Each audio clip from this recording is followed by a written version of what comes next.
Content warning. This story contains discussion of violent crime against women. Listener discretion is advised.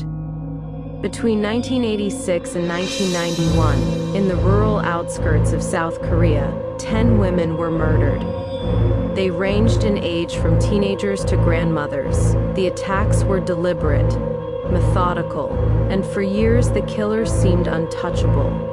This is the story of the Hwasong serial murders. The province of Gyeonggi, near the city of Hwasong, was quiet in the mid-1980s. Rice fields stretched across the land, dirt roads cut between farms. Women often walked home alone at night after work. On September 15, 1986, a 71-year-old woman was found murdered in a field. She had been sexually assaulted and strangled. There were no witnesses, no clear suspect. 2 months later, it happened again, and again.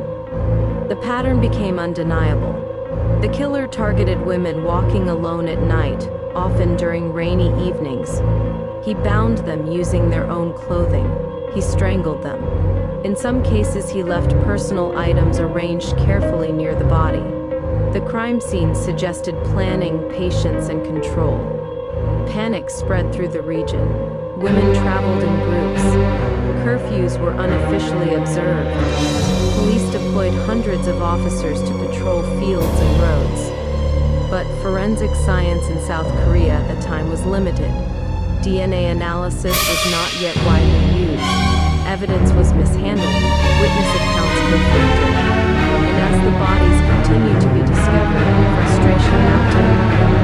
By the late 1980s, the Hwasong investigation had become the largest in South Korean history. More than 2 million officers were mobilized over the years. Tens of thousands of suspects were questioned. Thousands of fingerprints were collected, none matched. In 1989, for immense pressure to solve the case, police arrested a man named Yoon Sung-yo. He was convicted of one of the murders and sentenced to life in prison. He maintained his innocence. The killings stopped after 1991. Years passed. The case grew cold. It became part of South Korean cultural memory, a symbol of unsolved horror. It even inspired the acclaimed film Memories of Murder. Then, in 2019, more than 30 years after the first murder, forensic technology had advanced enough to retest preserved evidence. DNA from several crime scenes was reanalyzed. This time, it matched a